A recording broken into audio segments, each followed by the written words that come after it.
Bench press ये एक बहुत ही ज्यादा इफेक्टिव एक्सरसाइज है आपकी अपर बॉडी की मस्कुलर डेवलपमेंट के लिए और आपकी स्ट्रेंथ बिल्डिंग के लिए। ये प्राइमरीली इंपैक्ट करती है आपकी चेस्ट मसल्स को और साथ ही साथ ट्रेन करती है आपके शोल्डर्स और आपके ट्राइसेप्स को भी। इसी वजह से ये मेरी one of the favourite exercises है। मस्कुलर मास गेन करने के साथ साथ आप काफी ज्यादा स्ट्रेंथ भी बिल्ड करते हैं अगर आप रेगुलरली बेंच प्रेस करते हैं तो।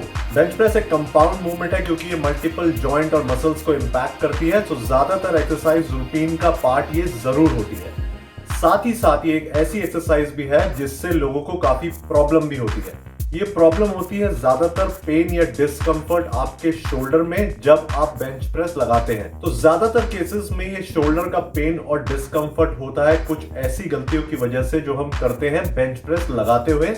और अगर हम थोड़े बहुत चेंजेस लाते हैं अपनी टेक्निक में तो हम इस पेन को हमेशा के लिए खत्म कर सकते हैं और एक पेन फ्री बेंच प्रेसिंग काफी लंबे समय तक कर सकते हैं। तो आज के इस वीडियो में मैं आपको 5 टिप्स दूंगा, कुछ ऐसे चेंजेस सजेस्ट करूंगा जो आपको करने हैं अगर आप बेंच प्रेस करते हैं।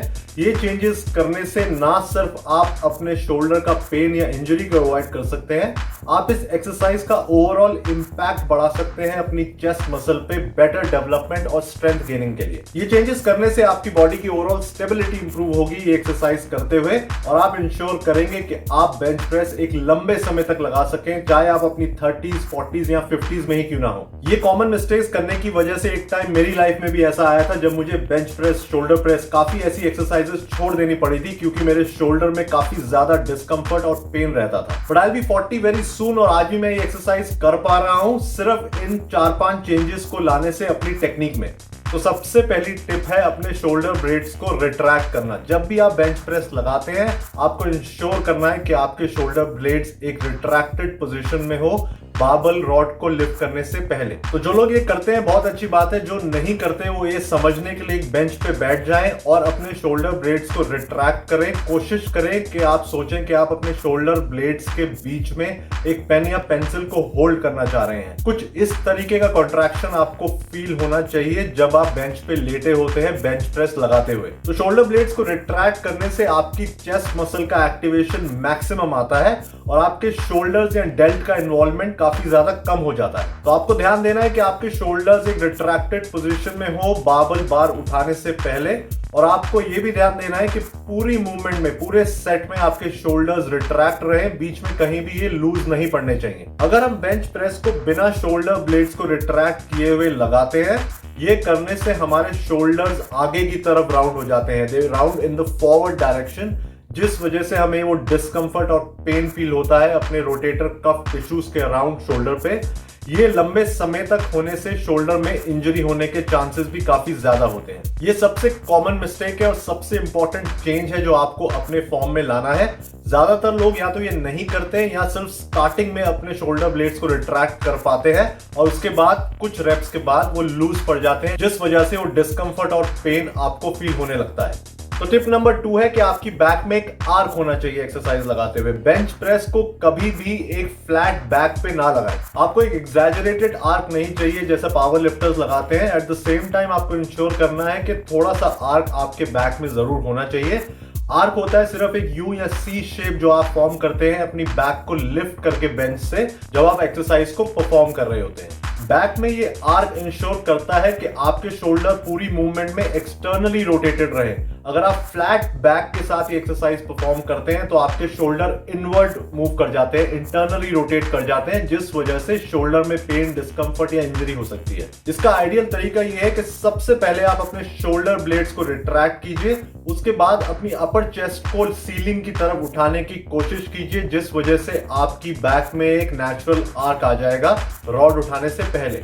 तो अब आपके शोल्डर ब्लेड्स रिट्रैक्ट हो गए, आपने बैक में एक आर्क भी बना लिया है। अब टाइम आ गया रॉड को लिफ्ट करने का। तो अब आते हैं अपनी तीसरी टिप पे, जो कि है कि रॉड आपके फोरहेड, आपके माथे के ऊपर होनी चाहिए, ना कि उससे पीछे। अगर आपकी रॉड आपके पीछे है तो उसे उठाते समय भी आप अपने शोल्डर को इंजर कर सकते हैं। तो make sure that the barbell is right on top of your forehead when you are lifting it. अगर आपके जिम में ऐसा अरेंजमेंट नहीं है, अगर आपकी मशीन आपको नहीं अलाउ करती है, तो मेक श्योर कि आपको कोई सपोर्ट देने के लिए, उस बारबेल को लिफ्ट कराने के लिए वहां पर हो, जब आप उस बारबेल को लिफ्ट करके अपनी मूवमेंट को स्टार्ट करें। तो अगर बेंच प्रेस करते हुए बारबेल को आप अपने फोरहेड के पीछे से लिफ्ट करते आ रहे हैं और आपको अभी तक कोई प्रॉब्लम नहीं हुई है, that is very good. But over a long period of time अगर ये वियर एंड टेयर चलता रहा तो आपके शोल्डर में पेन होना स्टार्ट हो सकता है या कोई माइनर इंजरी भी हो सकती है।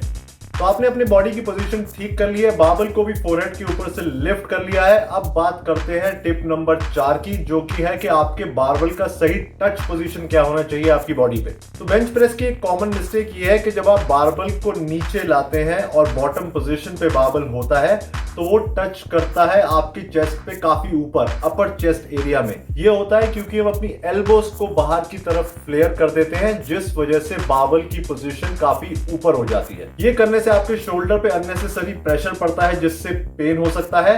Ideal touch point bottom position पे होता है आपके लोअर चेस्ट पे, आपके निपल एरिया पे, जहां पर बारबेल टच करना चाहिए जब आप उसे पूरा नीचे लेके आए। तो राइट टच पॉइंट के साथ साथ बेंच प्रेस की रेंज ऑफ मोशन का एक और इंपॉर्टेंट पॉइंट, आपका बारबेल बेंच प्रेस करते हुए एक स्ट्रेट लाइन में मूव नहीं करेगा। नीचे आते हुए जैसा मैंने बताया कि वो लोअर चेस्ट एरिया को टच करेगा, ऊपर जाते हुए डायगनली आप बारबेल को ऊपर लेके जाएंगे और अपने शोल्डर के ऊपर वाली स्टार्टिंग पोजीशन में वो मूवमेंट एंड होगा। सो touch point, range of motion, इसके बाद आपके एल्बोज की पोजीशन काफी ज्यादा इंपॉर्टेंट है। एल्बोज आपके फ्लेयर्ड आउट नहीं होने चाहिए, बाहर की तरफ स्ट्रेच नहीं होने चाहिए, they should be closer to your body, और शरीर के पास अपने एल्बोज को लाके आप इस एक्सरसाइज को परफॉर्म करेंगे। अगेन, जब आप अपनी एल्बोज को बाहर की तरफ स्ट्रेच करते हैं और अपनी बारबेल को काफी ऊपर टच कराते हैं चेस्ट पे, तो आपके शोल्डर्स अंदर की तरफ मूव कर जाते हैं, they rotate internally, they move forward, जिस वजह से आपको पेन या इंजरी हो सकती है। तो वो आपकी बॉडी की पोजीशन सेट है, आपको पता है बारबेल कहां से उठाना है, रेंज ऑफ मोशन क्या है, कहां पर टच कराना है, एल्बोज कहां रहनी चाहिए। अब बात करते हैं टिप नंबर 5 की, जो कि रिलेटेड है आपके पैरों से, आपकी फीट की पोजीशन पे। बहुत ज्यादा लोग इस बारे में बिल्कुल ध्यान नहीं देते कि पैरों का भी काफी ज्यादा इंपॉर्टेंट रोल होता है बेंच प्रेस परफॉर्म करते हुए। बेंच प्रेस लगाते हुए आपके पैर बाहर की तरफ नहीं निकले होने चाहिए, आप उन्हें मोड़ के बेंच के नीचे लेके जाएंगे, and you have to ensure that they are placed firmly on the ground. Basically आपके पैरों की एक फर्म पोजीशन इंश्योर करेगी कि आपकी बॉडी पूरी मूवमेंट में लूज ना पड़े, सारे रेप्स निकालते हुए आपके शोल्डर ब्लेड अच्छे से रिट्रैक्ट रहे और आपकी बैक में एक आर्क रहे। पैरों की एक फर्म पोजीशन आपकी हेल्प करती है ग्राउंड से एनर्जी यूज करने पे। आप एक नेचुरल फोर्स यूज कर सकते हैं एक्सरसाइज परफॉर्म करते हुए। आप नोट करेंगे कि ये करने से आपके लिफ्ट्स भी इंप्रूव होंगे। तो ये थे वो 5 टिप जो फॉलो करने से आप अपने शोल्डर्स पर से अननेसेसरी टेंशन और प्रेशर हटा सकते हैं, पेन अवॉइड कर सकते हैं, इंजरी अवॉइड कर सकते हैं, बेसिकली अपने वर्कआउट्स का लाइफ स्पैन बढ़ा सकते हैं। आप काफी समय तक, काफी सालों तक बेंच प्रेसिंग कर सकते हैं विदाउट इंजरिंग और कॉम्प्रोमाइजिंग योर शोल्डर्स। तो अगली बार जब आप बेंच प्रेस लगाएं तो मेक श्योर आपके पास इन 5 पॉइंट्स की चेकलिस्ट हो अपना वर्कआउट स्टार्ट करने से पहले। तो आई होप ये टिप्स आपको काम की लगी, आप इन्हें यूज करेंगे अपने अगले वर्कआउट से ही। प्लीज नीचे कमेंट करके या इंस्टा पे डीएम करके जरूर बताइएगा कि इससे आपको फायदा हुआ कि नहीं। तो दोस्तों, आपसे जल्दी मिलता हूं अगले वीडियो में, तब तक के लिए please take care, keep working out, stay safe and bye bye.